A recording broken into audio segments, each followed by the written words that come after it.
नमस्कार मित्रांनो, क्षितिज डिजिटल 55 या मी नव्याने सुरू केलेल्या किंवा सुरू करत असलेल्या माझ्या चॅनलवर सर्वांचं स्वागत आहे. क्षितिजच्या माध्यमातून माझं राजकीय, आध्यात्मिक आणि इतर लेखन स्वतः लोकांसमोर मांडण्याचा विचार माझा एक मित्र प्रसाद धोंडे त्यांनी मला काही दिवसापूर्वी बोलून दाखवलं आणि त्याने प्रोत्साहन दिलं की तू लिहितोस छान, आता ते डिजिटल स्वरूपामध्ये लोकांपुढे येऊ देत की जेणेकरून जास्तीत जास्त लोकांपर्यंत ते पोचू शकेल. म्हणून हा क्षितिज डिजिटल 55 हा चॅनल चालू करण्याचा विचार केला आणि ते आजपासून प्रत्यक्षात आणलं.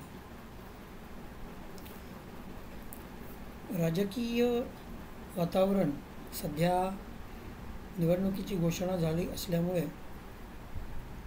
आणि इतरही काही अनेक विषय त्यात असल्यामुळे प्रचंड गोंधळाचं 2-4 दिवसापूर्वी सुरू झालं. या सर्व घडामोडीत एखाद्या विषयाचा माग कसा काढायचा किंवा जे घडत आहे त्याचा अन्वयार्थ किंवा गुह्यार्थ हा कसा लावायचा हे मुख्यतः या माध्यमातून मी मांडण्याचा प्रयत्न करेन, ज्याला सर्वसामान्य भाषेत राजकीय विश्लेषण म्हणतात. की एखाद्या घडलेल्या घटनेचं पृथक्करण करून त्यायोगे त्याच्या मागची कारणमीमांसा आणि पद्धती आणि त्याचे भविष्यातील होऊ शकणारे अंदाज हे विश्लेषण या माध्यमातून मांडले जातात. यामध्ये आज अनेक नावारूपाला आलेले विश्लेषक आहेत. त्याचप्रमाणे माझी जी काही मतं आहेत किंवा माझं जे काही विश्लेषण आहे ते मांडण्याचा माझ्या चॅनलच्या माध्यमातून मी प्रयत्न करणार आहे. आज जो विषय निवडला आहे, धर्म, अर्थ, संरक्षण, न्याय आणि मोदी. खरं तर अत्यंत वेगळा विषय आणि अजूनपर्यंत कुठेही या विषयावर काही मांडलं न गेलेलं असल्यामुळे सुरुवातीला हा विषय निवडावा असं वाटलं मला. तर हा विषय निवडावा का वाटला याचं कारण थोडक्यात सांगतो. गेली 10 वर्ष आपण मोदींचं कार्य, त्यांची कार्य करण्याची पद्धत एका विशिष्ट गतीने, एका विशिष्ट सूत्राने आणि एका विशिष्ट दिशेने त्यांचं चालू असलेलं कार्य हे लपून राहिलेलं नाही. त्याची संगती प्रत्येकजण आपापल्या पद्धतीने लावत असतो. काही जण विशिष्ट घटनांचा मागोवा घेतात किंवा विशिष्ट घटना घेऊन त्यांचं विश्लेषण करतात. पूर्णपणे 10 वर्षाची मोदींची कारकीर्द पाहिली किंवा गुजरातचे मुख्यमंत्री झाल्यापासून पहिली 12 वर्ष आणि पंतप्रधान झाल्यापासून आताची 10 वर्ष याची एक सुसंगती लावली तर काय लक्षात येतं किंवा काय लक्षात घ्यायला पाहिजे हे मांडण्याचा मी थोडक्यात प्रयत्न करतो. वाल्मिकी रामायणामध्ये उत्तम राज्यकर्त्याची 4 लक्षणं दिलेली आहेत: धर्म, अर्थ, संरक्षण आणि न्याय. म्हणजे जो स्वधर्माचं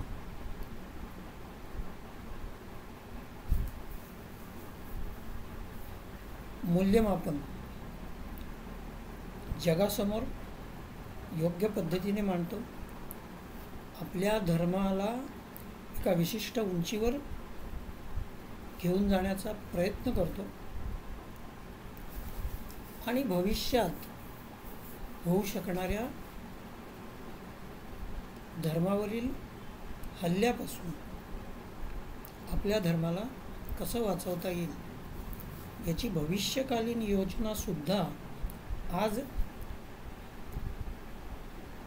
कार्यान्वित आणतो किंवा त्याची सुरुवात आज करून देतो. म्हणजे याचे परिणाम पुढील 1000 वर्ष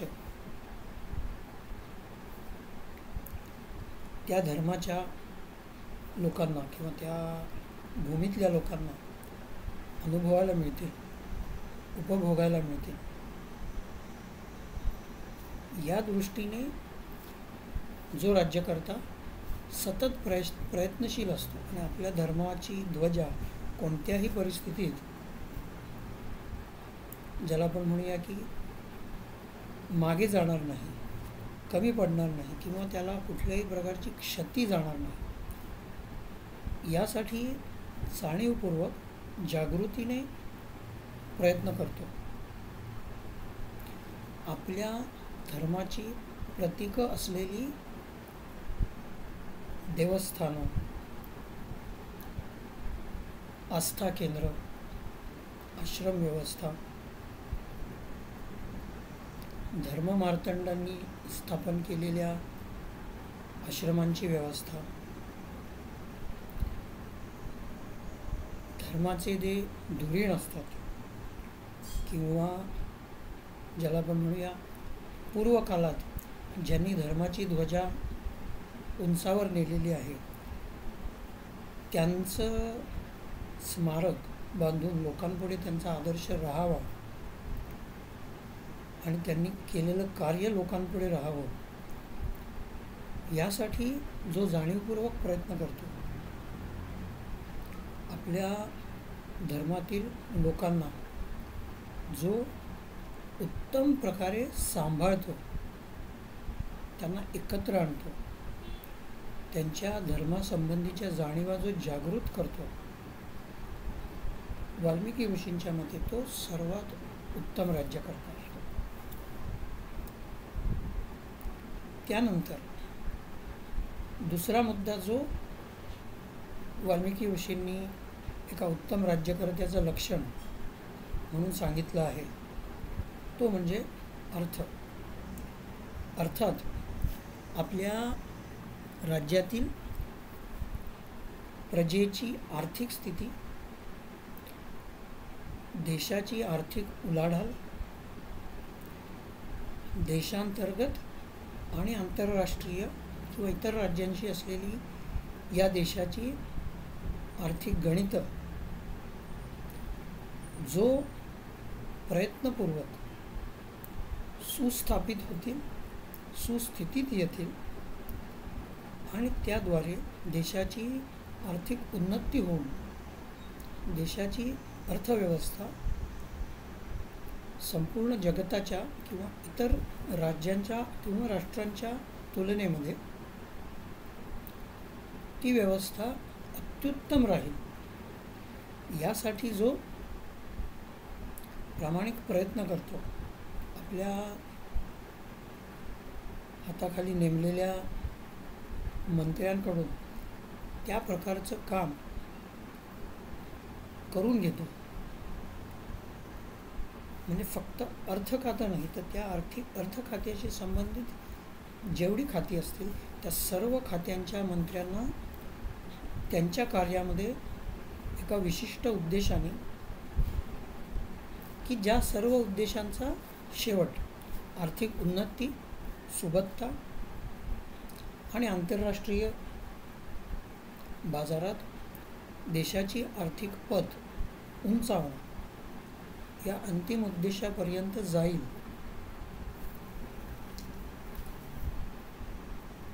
याची व्यवस्था करतो आणि ते होईल हे पाहतो, तो उत्तम राज्यकर्ता. तिसरं जे लक्षण वाल्मिकी ऋषींनी उत्तम राज्यकर्त्याचं सांगितलेलं आहे ते लक्षण म्हणजे संरक्षण.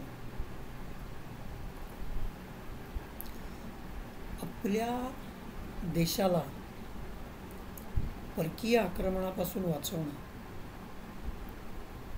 परकीयांची वाईट नजर आपल्या देशावर पडणार नाही यासाठी आपली संरक्षण सिद्धता करणं, आपल्या सैन्याचं मनोबल वाढण्यासाठी त्यांना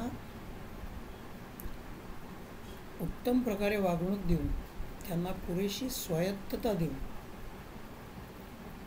किंवा संकटसमयी त्यांना निर्णय घेण्याची मुभा देऊन, त्यांच्या क्षमतेवर ठाम विश्वास ठेवून, त्यांना योग्य ती संरक्षण सामग्री देऊन जो आपल्या राष्ट्राचं उत्तम प्रकारे संरक्षण करण्याची योजना आखतो आणि ती कार्यान्वित आणतो. इतकंच नाही तर जो राज्यकर्ता आपल्या देशाला इतर देशांवर अवलंबून न ठेवता स्वावलंबी बनवतो. याचं कारण असं की जर तुम्ही जितके संरक्षण व्यवस्थेसाठी इतर देशांवर अवलंबून असाल तितकेच तुम्ही दुबळे असता. मग तुमच्याकडे कितीही शस्त्रसाठा असो, कितीही यंत्रसामग्री असो, तरीसुद्धा जर तुम्ही त्या व्यवस्थेसाठी, त्या यंत्रसामग्रीसाठी, त्या शस्त्रांसाठी इतर देशांवर अवलंबित असाल तर तुम्ही या जगातले सर्वात कमजोर राष्ट्र आहात. याचं सर्वात महत्त्वाचं उदाहरण गेले 2 वर्ष किंवा 2 वर्षापेक्षा जास्त काळ सुरू असलेलं रशिया आणि युक्रेन यांचं युद्ध. रशिया हा शस्त्रास्त्र, सैन्यबल या सर्वांच्या बाबतीत स्वयंपूर्ण देश आहे. पण युक्रेन हा बऱ्याच दृष्टीने युरोप आणि अमेरिका या परकीय राष्ट्रांवर अवलंबित असलेला देश आहे. त्यामुळे आज 2 ते 2.5 वर्षाच्या युद्धात पूर्णपणे परकीय मदतीवर युक्रेनचं युद्ध आणि त्यांचं भवितव्य अवलंबून आहे. आणि अर्थातच या सर्वाचा आर्थिक लाभ अमेरिका आणि युरोप ही राष्ट्र नक्की गैरफायदा उचलत असतील. कदाचित या 2 वर्षामध्ये त्यांनी प्रचंड पैसा या एका युद्धातून कमावला असेल. त्यामुळे जो राज्यकर्ता ही स्थिती वेळीच ओळखून आपल्या सैन्याची क्षमता, आपल्या सैन्याचं मनोबल, आपल्या सैन्याची संरक्षण सिद्धता, आपल्या सैन्याला लागणारा दारुगोळा, इतर यंत्रसामग्री, वाहन व्यवस्था हे सर्व स्वतःच्या देशात तयार करण्याचं जो योजतो, जो ते अंमलात आणतो आणि जो लवकरात लवकर हे परावलंबित्व दूर करून देशाला संरक्षणासारख्या अत्यंत महत्त्वाच्या विषयामध्ये स्वावलंबी करतो, तो सर्वात उत्तम राज्यकर्ता. हे तिसरं लक्षण वाल्मिकी ऋषींनी सांगितलं. आता या 3 पार्श्वभूमीवर गेल्या 10 वर्षातली मोदीजींची कारकीर्द आणि एकूण त्यांचे निर्णय, त्यांनी अंमलात आणलेल्या गोष्टी हे सर्व आपण पाहूया. आर्थिक क्षेत्राचा विकास केला तर अर्थव्यवस्था आयाताभिमुख न करता ती निर्याताभिमुख करून देशांतर्गत उत्पादन वाढवून त्या धान्य, इतर माल, कारखान्यांनी तयार केलेला माल या सर्वाला आंतरराष्ट्रीय बाजारपेठेत बाजार मिळवून देऊन किंवा विक्रीसाठी त्यांना पोषक वातावरण तयार करून देऊन त्यांना प्रोत्साहन देऊन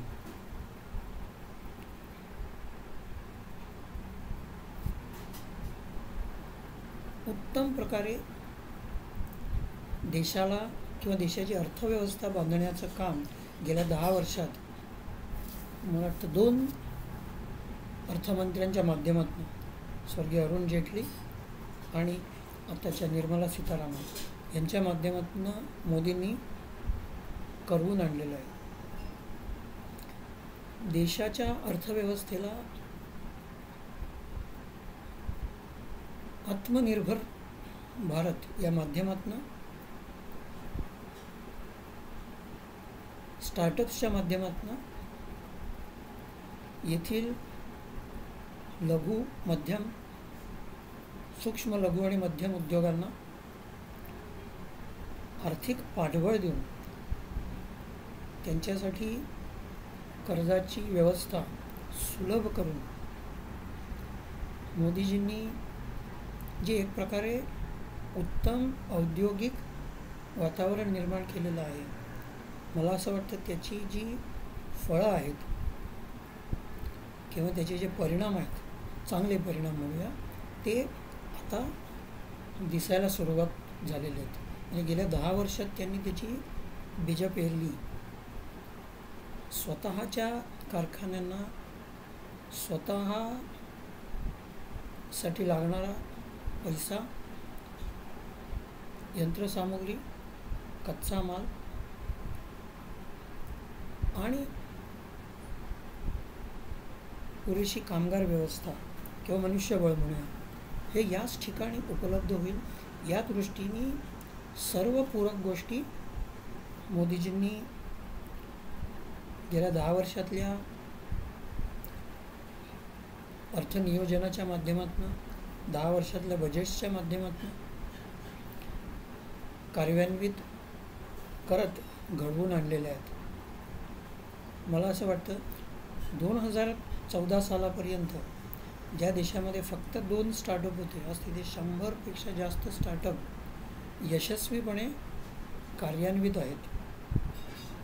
अनेक छोट्या मोठ्या उद्योगांना पुरेसं आर्थिक पाठबळ, त्यांना बाजारपेठ ही मिळेल यासाठीची सर्व व्यवस्था मोदीजींनी घडवून आणलेली आहे. त्यासाठीची सिद्धता घडवत आणलेली आहे.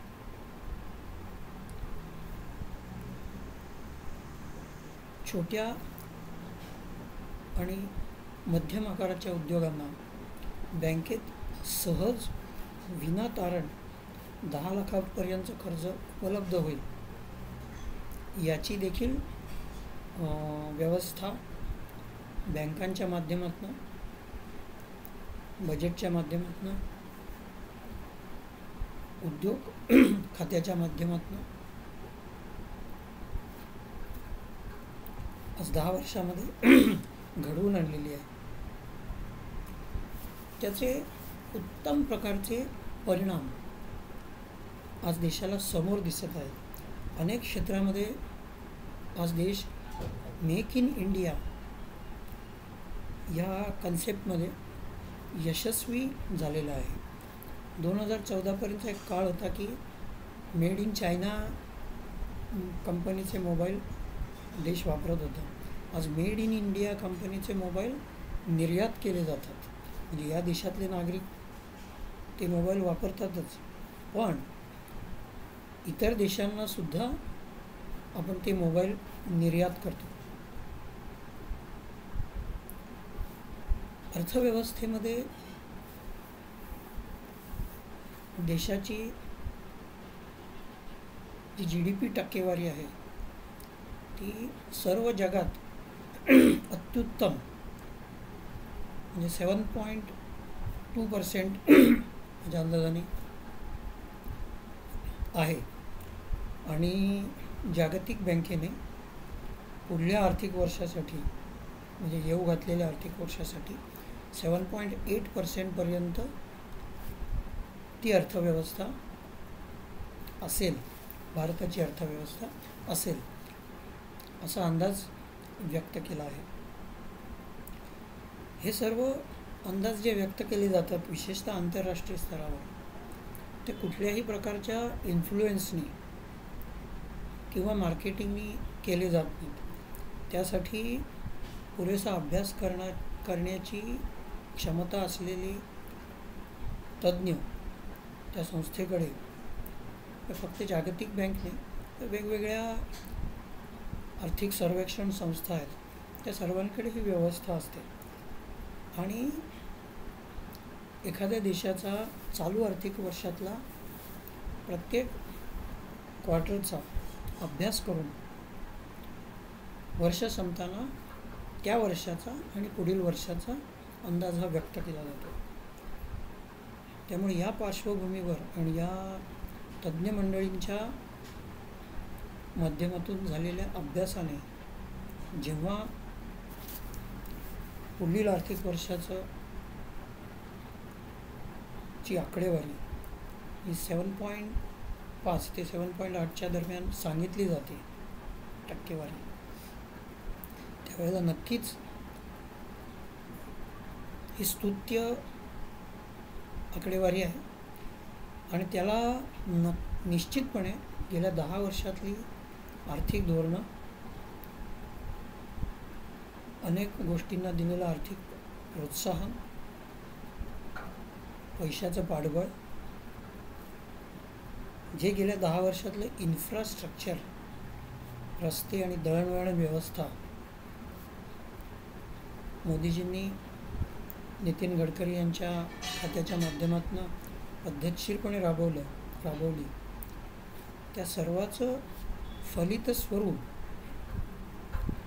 आपण 2013 साली जे 11व्या क्रमांकावर होतो जागतिक बाजारपेठेत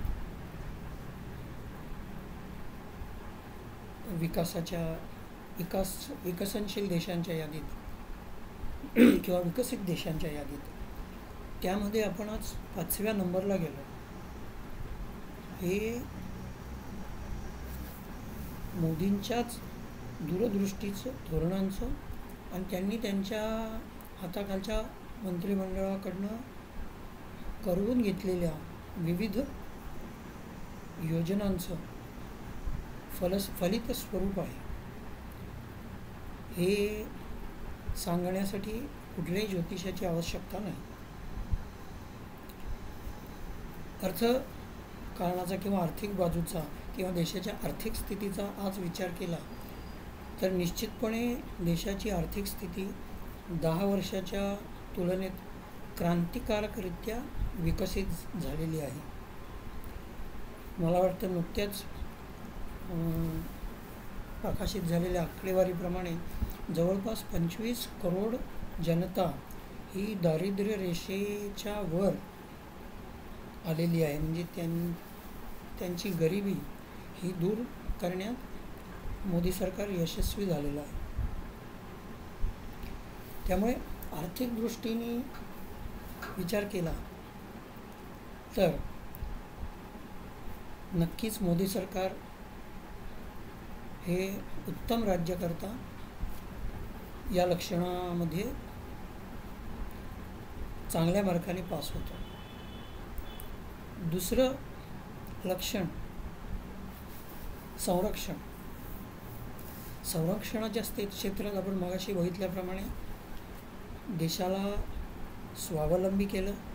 आत्मनिर्भर भारत योजनेतून जवळपास सर्व शस्त्र अस्त्र यांच्या बाबतीत भारत स्वयंपूर्णतेकडे गेलेला आहे. काही बाबतीत आपण निर्यातदार देश आज झालेलो आहोत शस्त्रांच्या बाबतीत. त्यामुळे संरक्षणासारख्या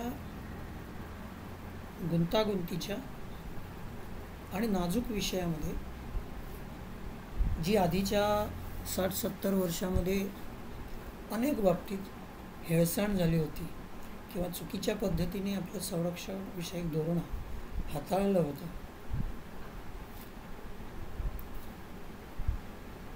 ती गोष्ट मोदीजींनी गेल्या 10 वर्षात अत्यंत दूरगामी विचार करून दूरदृष्टीने स्वयंपूर्णता साध्य करून उत्तम प्रकारे सांभाळली आहे.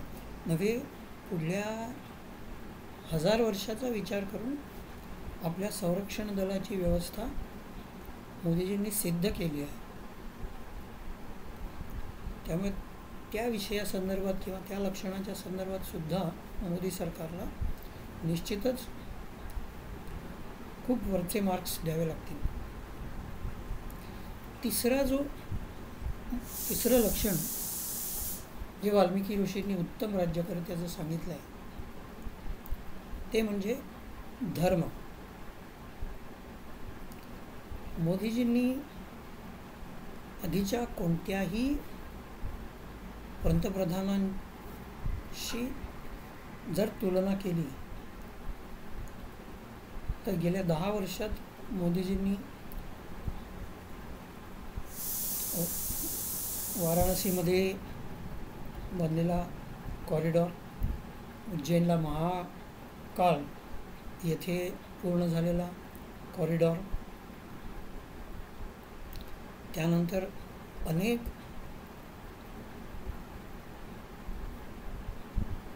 धार्मिक स्थळांना सरकारने केलेली मदत, त्यांचं केलेलं पुनर्स्थापन किंवा पुनर्बांधणी, तिथे केलेल्या अनेक सोयी स्वतः मोदीजींनी, म्हणजे मी तर म्हणेन की एकमेव 1947 पासूनचे एकमेव राज्यकर्ते किंवा एकमेव पंतप्रधान आहेत की जे वेळोवेळी भारतातल्या हिंदू मंदिरांना वेळोवेळी भेट देत असतात, तिथे जाऊन पूजा करत असतात, तिथे जाऊन ध्यानधारणा करत असतात.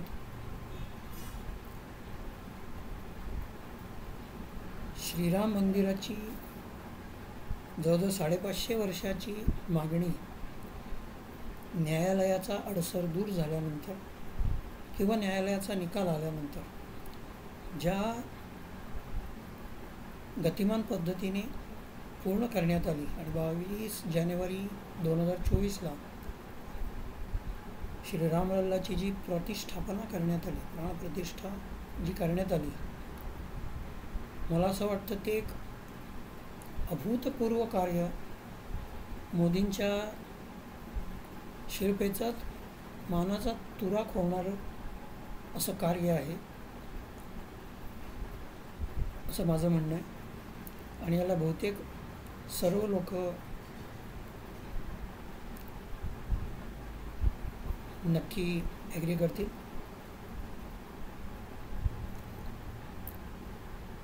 दुसरं, नुकतंच त्यांनी द्वारकेमध्ये जाऊन समुद्राखाली जवळपास 300 फूट खाली जाऊन बेट द्वारका, जे प्रत्यक्ष श्रीकृष्णांच्या काळातील द्वारका बेट होतं आणि ते आज जे समुद्राखाली 300 फूट खाली आहे तिथे जाऊन प्रत्यक्ष त्या द्वारकेचं दर्शन घेतलं, तिथे छोटीशी पूजा केली,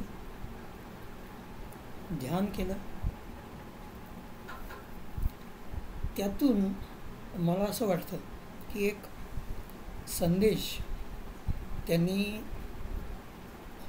सनातन धर्मीयांसह संपूर्ण जगाला तो संदेश दिलेला आहे की पुढचं काम हे मथुरेचं किंवा श्रीकृष्णाचं असेल.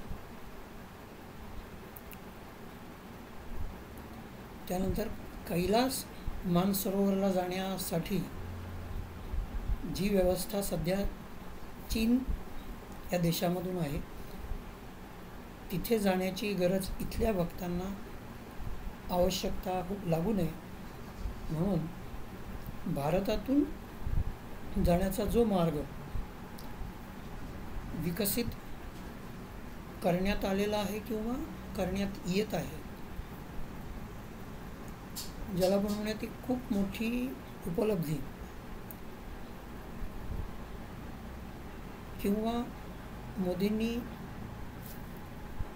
धर्मासाठी केलेलं खूप मोठं कार्य आहे असं मी मानेन. कोणत्याही प्रकारच्या डाव्या, लिबरल किंवा सेक्युलर टीकाकारांकडे न बघता आपल्या धर्माच्या धार्मिक स्थळांना त्यांच्या पुनर्स्थापनेसाठी, पुनर्बांधणीसाठी लागणारी सर्व व्यवस्था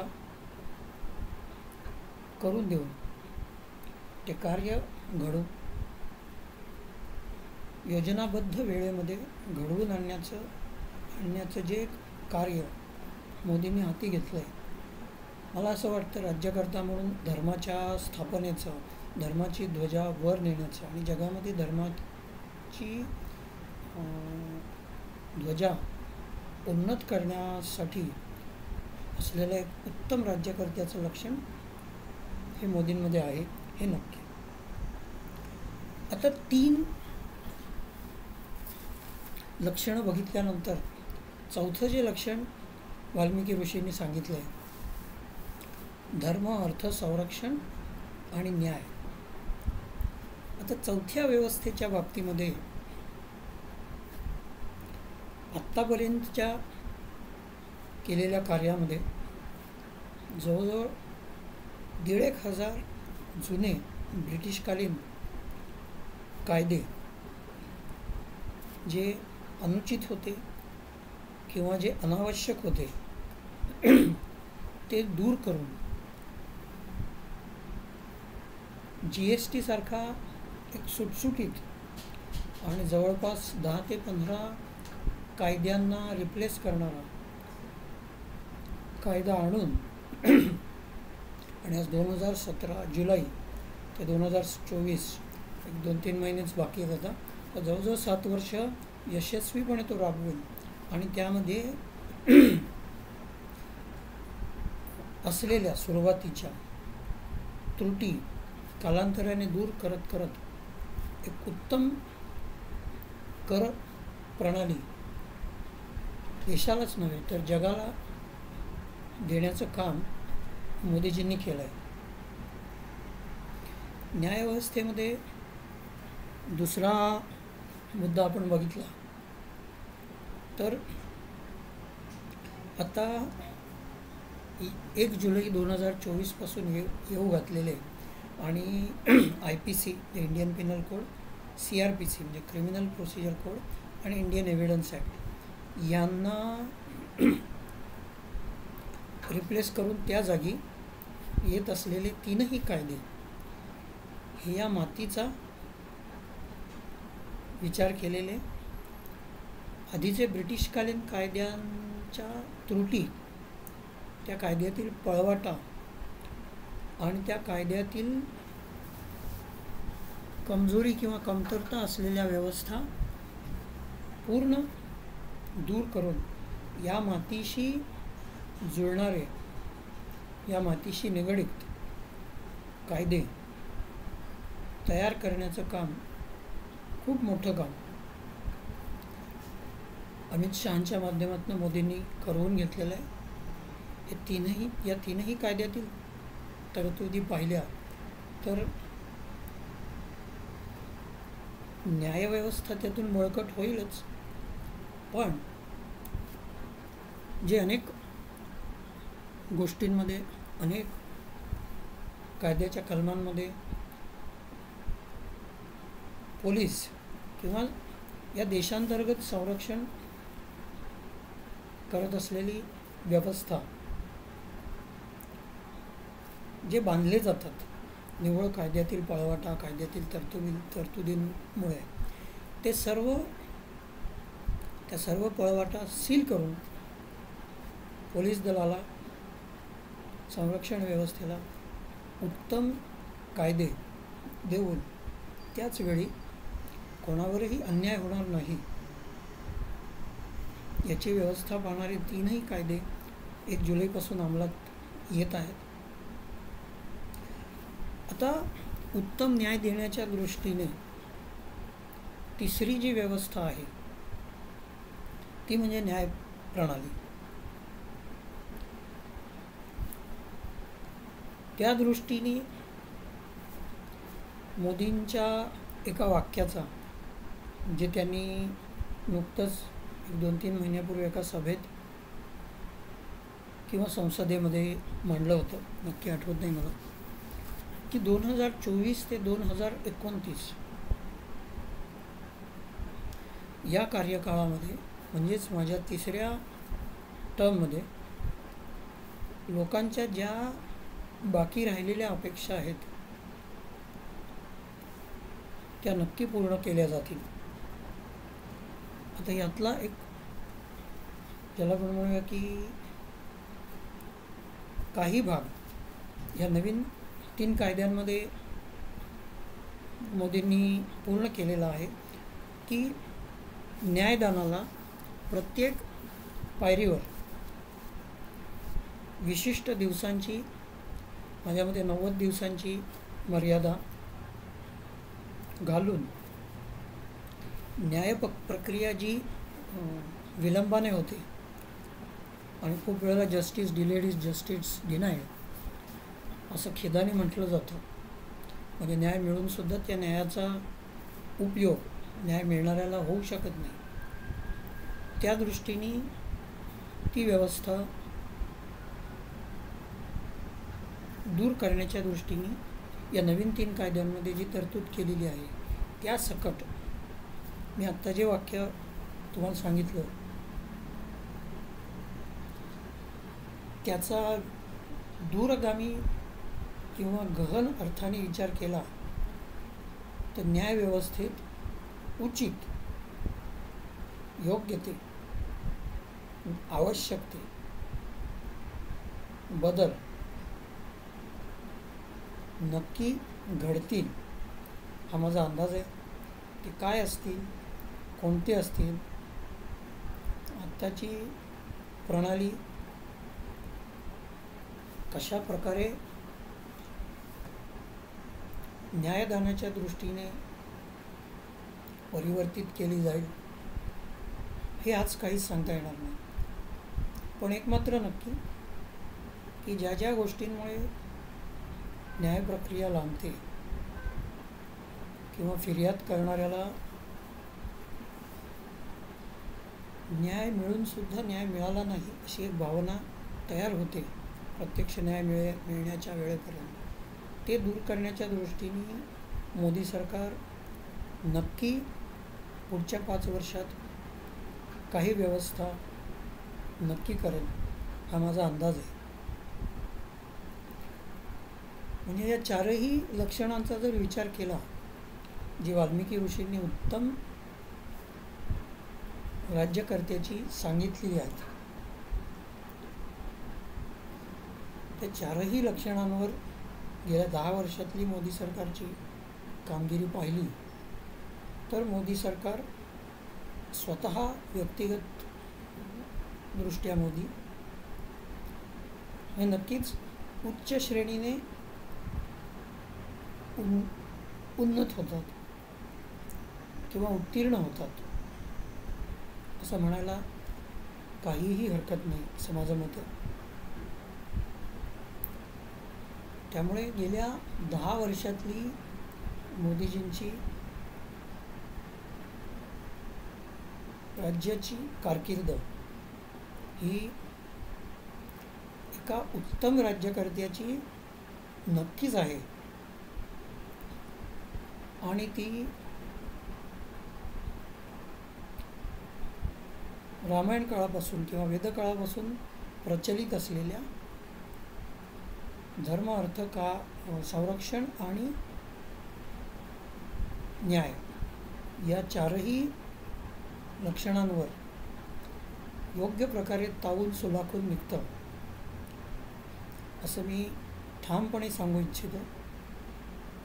आणि म्हणूनच त्या दृष्टीने येणाऱ्या काळात या सर्व गोष्टींचा साकल्याने विचार करून, पूर्णपणे विचार करून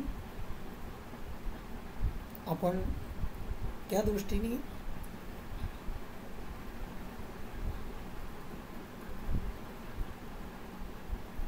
ही निवडणूक प्रक्रिया आपल्याकडनं होईल तशी पार पाडूया. मला वाटतं या विषयात अजूनही बोलण्यासारखं आहे, पण आज इथेच थांबूया. नमस्कार. जय हिंद.